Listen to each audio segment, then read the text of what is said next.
Buenos días, mi nombre es Rafael Mendoza Albarrán, soy R3 de Dermatología del Hospital Universitario Puerta del Mar de Cádiz y hoy estamos a 20 grados y hace el día un poco nublado.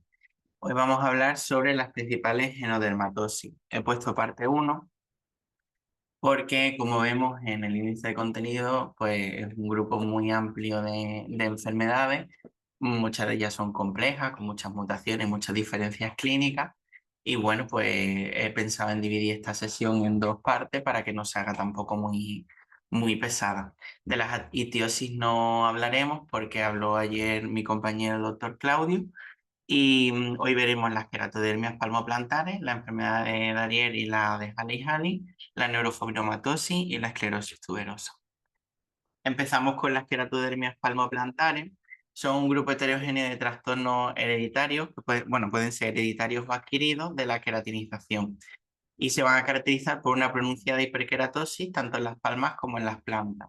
Y a veces es uno de los componentes de un fenotipo sindrómico que tiene manifestaciones extracutáneas. Una clasificación bastante sencilla, basada en el patrón clínico, es esta que traigo aquí.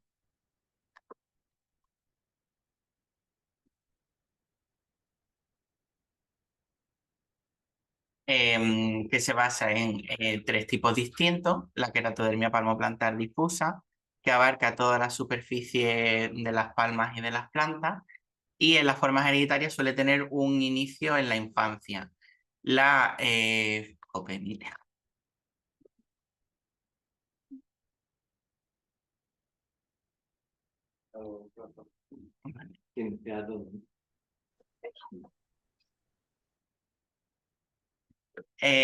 La queratodermia palmoplantar focal, que se suele localizar en áreas de fricción o presión y puede tener dos patrones, el numular o estriado, como veremos adelante, y la queratodermia palmoplantar punteada, que consiste en múltiples pápulas o hielos queratóxicos dispersos. De inicio suele ser en la adolescencia o en los adultos jóvenes. Las queratodermias palmoplantares pueden, cuando son hereditarias, pueden presentarse de forma aislada o presentarse como formando parte de un síndrome un poco más amplio, con manifestaciones, como hemos dicho antes, extracutáneas. De las hereditarias aisladas tenemos dos tipos fundamentales: la epidermolítica aislada y la no epidermolítica, ambas autosómicas dominantes por trastornos de la queratinización, y aquellas que se asocian a otros síndromes. Por ejemplo, se puede asociar con sordera, con distrofia ungueal hipotricosis, formando el síndrome de Clauston, también a placas periorificiales y a queratodermia palmoplantar mutilante, formando el síndrome de Olmsted. Otra forma que cursa con periodontitis, placa psoriasiforme e infecciones piógenas, formando el conocido síndrome de Papillon-Lefebvre. Y la clínica, pues, son las que tenemos en la imagen, ¿no? Esa hiperkeratosis de forma que abarca toda la superficie de la planta y de las palmas, ¿no? Las formas focales pueden ser hereditarias aisladas. Como decíamos antes, había dos formas fundamentales: la estriada, como tenemos en la imagen, o la focal. Esta ya va a afectar sobre todo a las áreas de mayor presión o roce, también autosómica dominante, y suele tener un inicio en la infancia precoz. Hay algunas formas también sindrómicas, como la paquioniquia congénita, que se asocia a esta queratodermia palmoplantar areata o numular y a distrofia ungueal hipertrófica. Otras formas, como el síndrome de Howell-Evans, que se asocia a carcinoma esofágico en la adultez, esta queratodermia palmoplantar numular, leucoqueratosis y queratosis folicular, también es autosómica dominante. Y otra, como el síndrome de Richter-Hanna, que se asocia también a queratodermia palmoplantar numular con discapacidad intelectual y queratitis dendrítica. Y por último, pues tenemos estas queratodermias palmoplantares punteadas. Como vemos, pues se caracteriza, ¿no? No está distribuida homogéneamente a lo largo de la superficie de las plantas, sino que forman pues, pequeños puntos de de esta queratodermia palmoplantar, hiperkeratosis más localizada y de forma punteada. A veces se forman hoyuelos e incluso a veces pueden confluir formando placas, ¿no? Em, las más conocidas son la croqueratoelastoidosis y la queratosis palmar de los pliegues de las manos y la queratodermia palmoplantar puntata aislada. A veces esta queratodermia también se asocia a enfermedades como por ejemplo el Darier o el síndrome de tumor amartoma del Piten. Y después tenemos las queratodermias palmoplantares que son adquiridas. Una muy característica es la que afecta a mujeres mayores de 45 años asociadas al climaterio y a la obesidad en zonas de presión, que sería la queratodermia climaterum. Y muchas otras se asocian a enfermedades sistémicas como hipotiroidismo, algunos tipos de cáncer como el gastrointestinal o el de pulmón, algunos fármacos como el sorafenib. Y una muy característica es la que se asocia a inmersión en agua durante un tiempo, ¿no? Sería la keratodermia palmoplantar acuagénica. En general es un grupo pues, un poco engorroso, ¿no? De muchas enfermedades hereditarias y así un mensaje para llevar a casa es que tenemos que tener en cuenta que si sospechamos una queratodermia palmoplantar de inicio precoz, pues tenemos que tener en cuenta que esta puede estar asociada a algún síndrome con manifestaciones extracutáneas más amplias, ¿no? Y tenemos tenerlo en cuenta a la hora de explorar al paciente para descartar que haya alguna asociación. Por ejemplo, pérdida de la audición, un examen oftalmológico minucioso, que no esté asociado a una miocardiopatía o no tenga rasgos dismórficos. Y en general son condiciones pues, crónicas cuyo tratamiento va a ser más o menos igual en todos los tipos, ¿no? Basado en queratolíticos en oclusión, desbridamiento mecánico y retinoides tópicos y orales. En cuanto a la enfermedad de Darier, es también una enfermedad autosómica dominante. Se basa en la mutación del gen ATP2A2 que codifica la proteína SERCA2, que es una bomba de calcio. Lo que va a interrumpir la mutación es la señalización intracelular de calcio normal, produciendo acantolisis y apoptosis. La clínica se inicia entre los 6 y los 20 años en forma de estas pápulas queratóxicas, rojo-parduzcas, que se distribuyen en áreas seborreicas e intertriginosas. Muchas veces van a asociar prurito y mal olor debido sobre todo a la colonización bacteriana y a las sobreinfecciones que van a tener tan frecuentemente. Y otra clínica asociada pueden ser máculas hipopigmentadas, lesiones similares a verrugas planas en el dorso de las manos, la queratodermia palmoplantar. Esta enfermedad pues, va a tener una serie de factores modificadores, ¿no? Que van a exacerbar la enfermedad, como la luz solar, el calor, la oclusión, el sudor, la colonización bacteriana, y van a tener fundamentalmente complicaciones infecciosas, tanto bacterianas, víricas, fúngicas, una muy característica, la erupción variceliforme de Kaposi.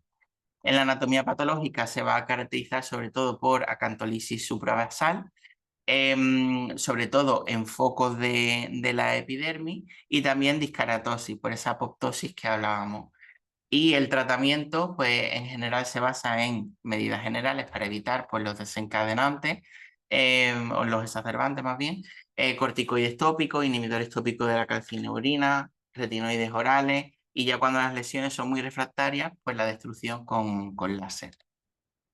En la enfermedad de Hailey-Hailey también se produce una mutación autosómica dominante en el gen ATP2C1, que codifica la proteína HSPCA1, que también influye en la señalización intracelular del calcio.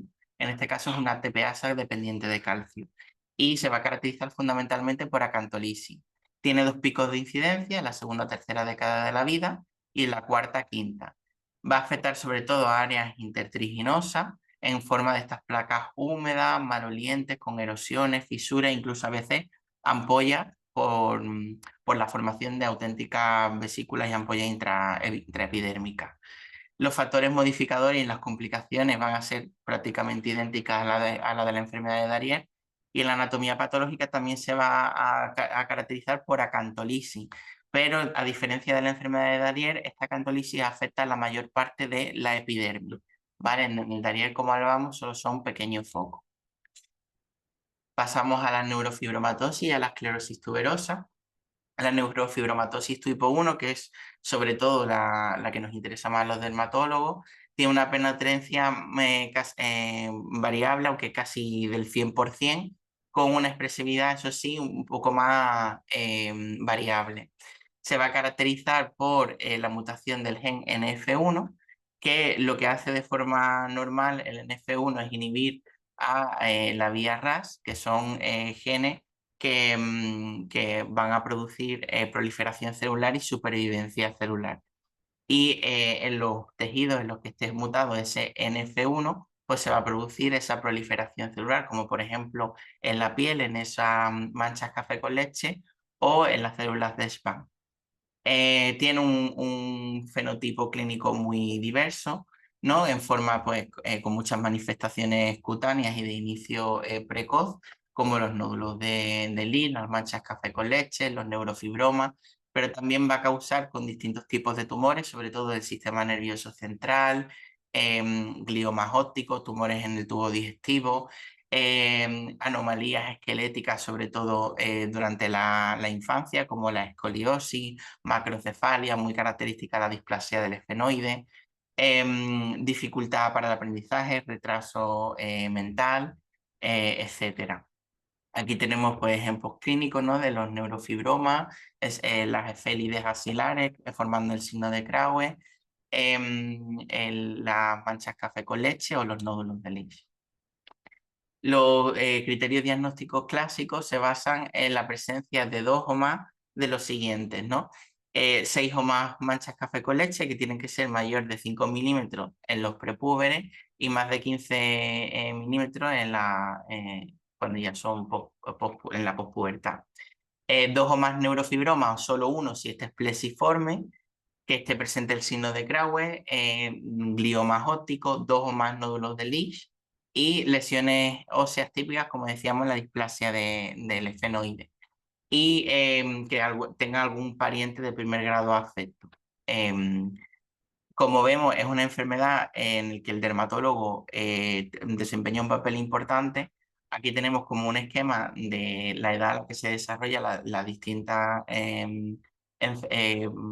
o sea, síntomas de la enfermedad, ¿no? Y como vemos, pues los primeros que se desarrollan son las manchas café con leche de un inicio muy temprano. Entonces, el dermatólogo pues, va a desempeñar un papel importante en el diagnóstico y seguimiento de esta enfermedad. En cuanto a la evaluación al tiempo del diagnóstico, es importante un examen dermatológico minucioso que valore pues, la decisión quirúrgica de aquellos neurofibromas que sean muy dolorosos, incluso cuando esto tiene un crecimiento rápido o persistente o se asocian allá a neurofibromas plesiformes, incluso hacer pues, ya un TAC o un PET-TAC.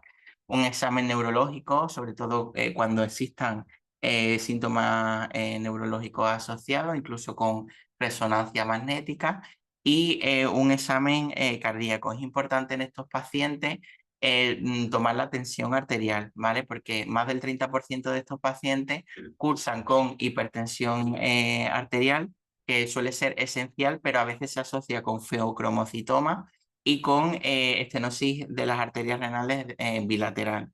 Entonces, cuando esté presente la hipertensión arterial en la neurofibromatosis, pues tendremos que descartar estas dos afecciones con una arteriografía renal y con catecolaminas y metanofrinas en orinas de 24 horas.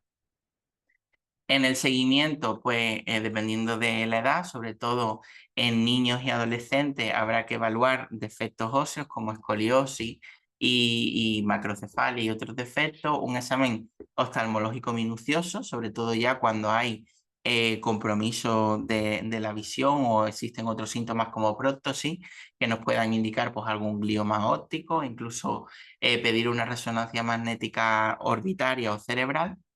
Y también es importante el screening de cáncer de mama en las mujeres mayores de 40 años, con mamografía o incluso resonancia magnética.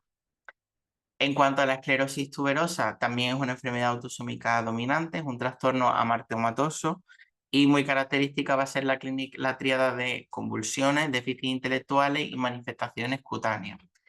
Se caracteriza por mutaciones bien en el gen TCS1 o TCS2 que inhiben a la vía mTOR, de manera que también vamos a tener proliferación celular. Las manifestaciones cutáneas son muy amplias, las más frecuentes suelen ser en forma de máculas hipomelanóticas, pecas blancas o en confeti, los angiofibromas faciales, los tumores de Cohen periungueales, la piel de zapa, que es un colagenoma frecuente en la legión lumbosacra, o la placa fibrosa facial. Aquí tenemos algunos ejemplos, ¿no? Esas máculas hipomelanóticas, las manchas en confeti, los angiofibromas faciales, la placa fibrosa facial, la piel de zapa, este colagenoma típico de la región lumbosacra, y los tumores de Cohen. Estos son los criterios diagnósticos de la esclerosis tuberosa, sobre todo aquellos que son cutáneos, ¿no? Es necesario que estén presentes las máculas hipomelanóticas en número mayor de 3 y diámetro mayor o igual a 5, más de 3 angiofibromas, en los tumores de Cohen en que no sean traumáticos mayor o igual a 2, y la placa cefálica también sería un criterio mayor. Y ya pues otros como la presencia de radiomiomas cardíacos, angiomiolipomas renales, una enfermedad pulmonar característica sobre todo en las mujeres jóvenes como es la linfangioleiomyomatosis, etcétera. Un diagnóstico definitivo se hará con la presencia de 2 criterios mayores o uno mayor asociado a 2 menores. En cuanto a la evaluación de los pacientes con esclerosis tuberosa, habrá que tener en cuenta pues, el neurodesarrollo, especialmente en los niños, tanto el diagnóstico y en las distintas etapas de su crecimiento, como es pues, la entrada en el colegio y a medida que se van haciendo mayores. El examen oftalmológico también al diagnóstico, una resonancia magnética craneal o un TAC craneal al diagnóstico de cada 1 o 3 años, sobre todo en los adolescentes y los infantes, un electroencefalograma, sobre todo si tienen antecedentes de convulsiones, un electrocardiograma e incluso indicar ya la ecocardiografía si hay síntomas cardíacos o si hay alteraciones en el electrocardiograma, y una ecografía renal al diagnóstico y cada 1 o 3 años. Y en las mujeres adultas jóvenes que tengan síntomas respiratorios y demás, pues siempre pensar en la entidad, aunque es rara, de la linfangioleiomyomatosis. Esto es un algoritmo que me parece interesante porque muchas veces se nos remiten a la consulta de derma pediátrica pues pacientes, niños que tienen manchas hipomelanóticas, ¿no? Y un poco pues siempre tener en la cabeza este diagnóstico, ayudándonos en la exploración de la luz de Wood para ver que nos ayuda mucho a ver y a caracterizar estas manchas hipomelanóticas y diferenciarlas muchas veces de las manchas más vitiligoides.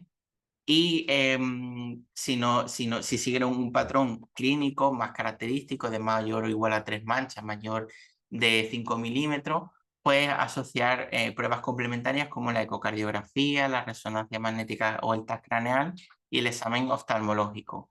Un poco para ver si reunimos criterios, ¿no? Mayores suficientes como para hacer el diagnóstico de esclerosis tuberosa. Si aún así la seguimos sospechando, pero no tenemos criterios clínicos suficientes, pues ya podremos pasar al examen genético, ¿no? Y analizar pues, esos genes de TSC1 y TSC2.